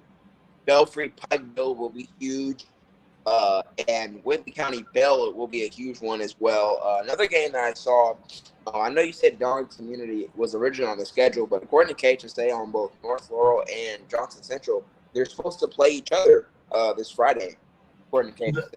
So that is a switch. North Laurel will be traveling to Johnson Central, right? Yes. Let me put I can't change it. I will change it to my notes, and I will make mention of that when I do my TikTok sports thing on Wednesday. That'll be a huge game. Oh God, that's a big time game. If we remember, was it last year or year before last? Johnson Central came to North Laurel. North Laurel pulled the big upset, and in that game, Johnson Central unfortunately lost one of their running backs in that game. Lost McCourt. Mm-hmm. Okay. But yeah, I think those are the 3 to 4 marquee games, in my opinion. North at Johnson Central, Belfry at Pikeville, Whitley at Bell, and then Corbin Frederick Douglass, obviously. Well, don't forget, listen, don't sneeze on that Wolford Kelly Pulaski Kelly game because, right. I mean, Wolford Kelly's undefeated. Pulaski Kelly's 2-1. They're playing good football. This is going to be a great game. Right. One downside with Leslie and how that game was set up to be a really, really good one here in the mountain. I think it'll still be a really good contest. But one thing that I kind of wish wasn't so is Leslie County, this past week, we were informed that Noah Kilburn is out for the season with an Achilles, torn Achilles. He was such a good player. Yeah. Awesome guy to meet. Fist bumped every time I saw him on the sidelines. But not having him, because I know just from doing their preview before the season, that was their ultimate weapon. I mean, they have a lot of weapons, and Collett is a really, really good quarterback. Ryland Simpson, Tanner Eastep, they got a lot of guys that can do stuff. But Kilburn was the guy where he could kind of help them get to another notch, especially against a team like Clay County. I think you want to have all those guys there, and they'll be obviously without him for the season. But I think that'll still be a very, very good game. But I would have loved to see him in that game. I need to put that on my prayer. We need to pray for Noah because he is out for the year with a torn Achilles. So Noah, we are praying for you too. I was mentioning people on our prayer list, people we need to pray for because I was remembering the people in London and Livingston. Of course, Shannon Hoskins' wife's been a little ill. We want to pray for her. I'd also want to pray for Noah because of his injury too, as well. Some other games, they're not as high quality games. This is not a bad schedule of games. Betsy Lane at Floyd Central. Now, this is a trap game for Betsy Lane for one purpose. Betsy Lane's not been that great, and Floyd Central has been like 1 week they're really good, and the next week they're really bad. So what team are you going to get? Now they're at home, so Betsy Lane's got to be very aware of going in there and play, and they got to come ready to play. You got Estill County at South Laurel. I like that matchup. I think it's going to be an evenly matched game right there. Harlan is at East Ridge. Somebody's got to get a win. The 0-2 East Ridge, 0-4 Harlan.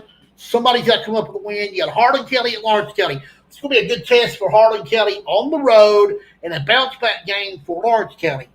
I think before all of those games that you said, just because I think Floyd Central, they've lost all 4 of their games. Betsy Lane, they haven't as competitive schedule as some of the others, but they've had undefeated. I think that's going to be a game that makes sense.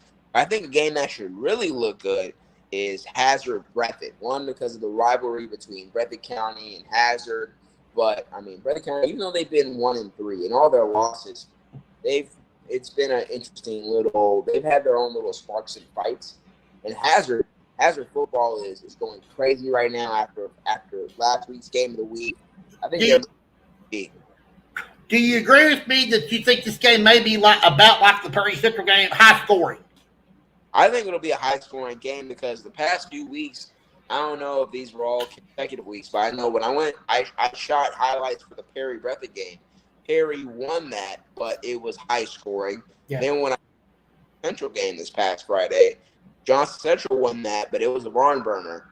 So Hazard Breathitt, I feel like that's going to be a similar style of play where it's a lot of points, a lot of touchdowns, and who doesn't love seeing that? So, we're going to find out a lot about Rockcastle. They play Paris. And Paris is a good football team. That's a good team. Rest of the schedule, there's some other games. You got McGoffin at Martin County. You got Pike Central at Prestonsburg. You think that's your game of the week. Knox Central's at Danville. Morgan County is at Western Hills. Paris is at Rockcastle County. Holy Cross out of Covington's at Middlesboro. Mercury Central is at Casey County. Mercer County is at Southwestern. Metcalf County is at Wayne County. West Carter's at Powell. Central Virginia is at Letcher Central. Pineville is at Lee County, Virginia. And Paintsville does not have a game this week, but it does have to be announced. I don't think they did pick up anybody. And then Phelps is going to play Twin Valley, Virginia. So we got a lot of big games out there, a lot of important games. because this is probably the last game some of these teams are going to play before district play. And when you get the district play, Armando, things change in a heartbeat. Right. And I think one game that I'm not sure we mentioned yet, but I think it'll be important as they get closer to their district because they've had kind of I won't say up and down season. They've had, ups and downs, supposedly. This Campbellsville Somerset game, I believe Campbellsville Yeah. is undefeated. Yep. And they've been blowing out all their opponents in Somerset. I mean, we had the number 2 preseason. They looked good the first 2 weeks. Then they're going against Knox Central. I mean, you think they'd probably be the favorite of that one, but they lose by a touchdown. And then they lose to Garrett County by, I believe, 2 scores or 1 score. So I think this Campbellsville game, I mean, that's just another big test before they get to playing Breathitt, Leslie, Danville, and all those games. That really A lot of people says Campbellsville might be the best Class A school in Class A. Yeah, it has high hopes. I mean, they're coming off a season where they were the region finalists, went to the 3rd round of the playoffs. So time to see something really form, at this point of the season. As we're getting into the groove of the season, you want to see them find a groove. Big week, a lot of big games, so we're going to keep our eyes on a bunch of them. It's going to be a lot of importance. It was just we're getting to the nitty gritty now. I can't believe we're already in week 5. I mean, it seems like it's bouncing like basketball will be here before we know it. And if we don't watch out, the cold weather will be here and everything. Let's talk UK football. Last night, Armando. Listen, I'm proud of them. Played hard. They left a whole bunch of points on the field last night, and they should have won that game. Yes, that was something else. Just watching that one, I wasn't reporting in Lexington for that one, but that was one where, I mean, I'm a competitor. I think you just got to win. I'm not a fan of moral victories. What did Audrey say? She was there. What was her thoughts? We haven't communicated too much since then because Sunday everything slows down a little bit. But from what I've gauged, it was a crazy game. And Mark's, I think the main thing that people react to is what Mark Stoops' thought points were while coaching in the game. But I think like everybody else, you're on your feet the whole time. It was a fantastic atmosphere. But I think if you're 1 point away, you have to figure out how to win that game.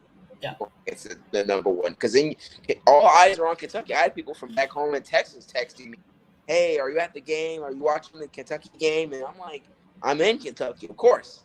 So I think you have to find a way to pull off the biggest upset in the country. I think you have to. And it's unfortunate they fall to 1 and 2. I will say that type of win, if they can play like that against other SEC teams like Vanderbilt, on the road at Florida, on the road at Ole Miss, then that looks better for their season and winning those competitive games. Because when you go against Texas on the road, or when you go against Tennessee on the road, I mean, those are just gauntlets of games. But you got to beat the Vanderbilts and the Floridas and the this to get to the bowl game status of that. I know they want. Yeah.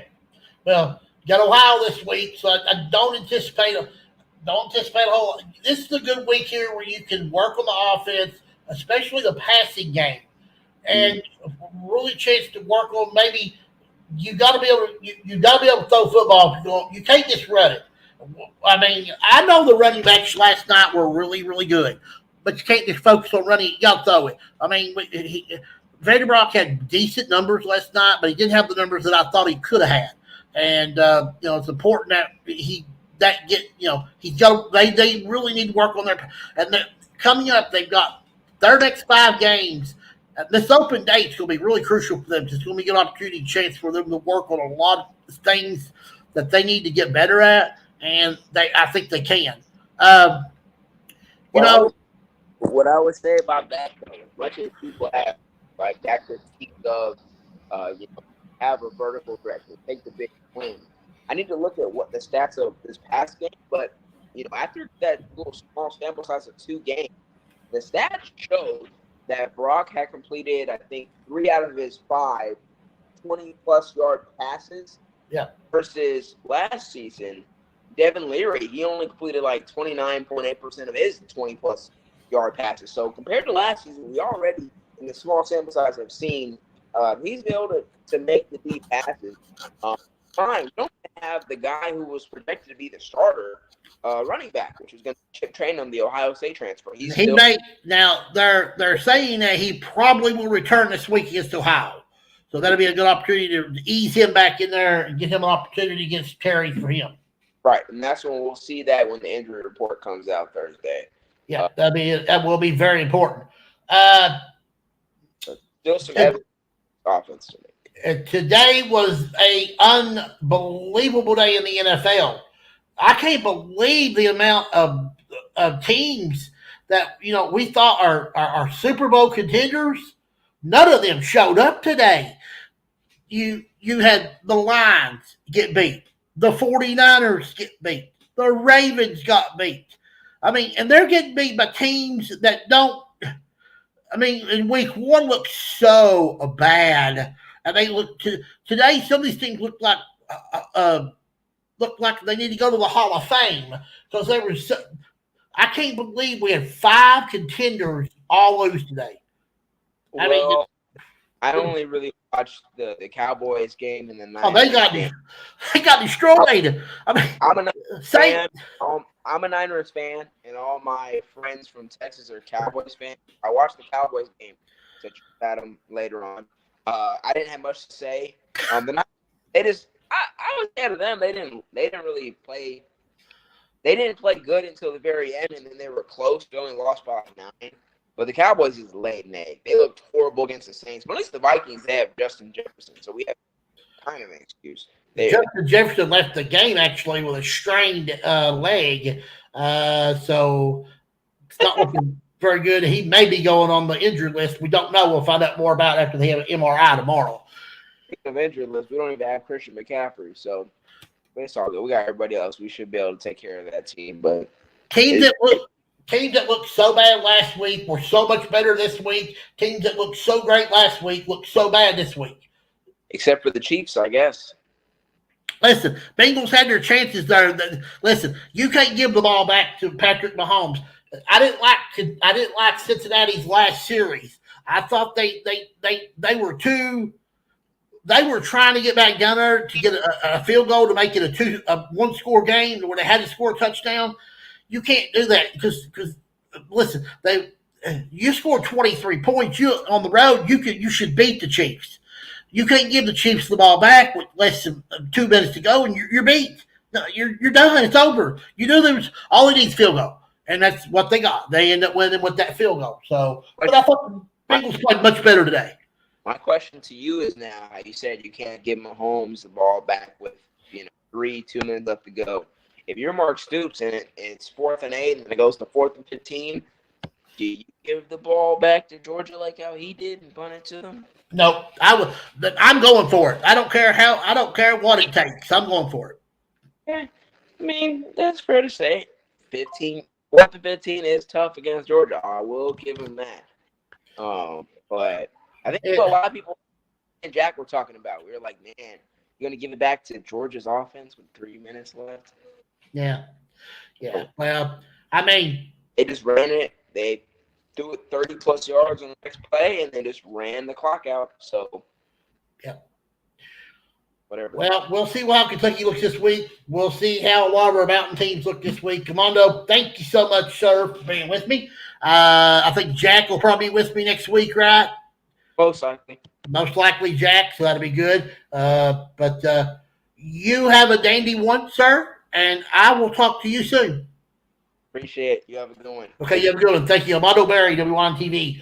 We're going to get out of here real quick. Guys, I want to thank everybody that watched the show. Didn't get any comments, didn't get any phone calls. But I do appreciate that. Guys, I want to thank all the guests. I want to thank Coach Daniel Barker of West Carter, Kelly Wells of Morehead State University, Larry French of Middlesboro, and, of course, Armando Berry from WYMT. I'll be back with you next Sunday night, November the 22nd, episode number 6 of the CJ Howard Show. I'll be with you at 8 o'clock. I told you, as I said, Scott Hornet's supposed to be my co-host. I will double check on that during the week and let you know. My guest list consists next week of Coach Alan Harris of the Pineville Mountain Lions, Coach Chris Larkey of the Rockcastle County Rockets, and John Hines from South Laurel. And then, of course, Jack Dimler will be with me from WYMT. Go to my Facebook page. I want you to go there. I want you to find. I want you to share. I want you to like. I want you to let everybody be a part of the CJ Howard Show as well. Also, I want you guys to go to my YouTube page. I want you to give me a subscription, and I want you to give me some likes over there and watch some of my videos to help me out there. Guys, I want you to follow me on TikTok. I want you to follow me. I want you to like my videos, and hopefully eventually we'll get on TikTok. Guys, if you want to give to this show, there's my Cash App at the bottom of the page, LucasLucky2. And also, I got a GoFundMe. Guys, need some help trying to get a vehicle. If you guys want to help me on that, I'd appreciate that as well. I know times are hard as well. All right. This is CJ Howard, ready third, heading for home. Good night, everybody. As the KCK says, keep your feet on the ground, and keep reaching for the stars. I love you all. God bless you, and good night.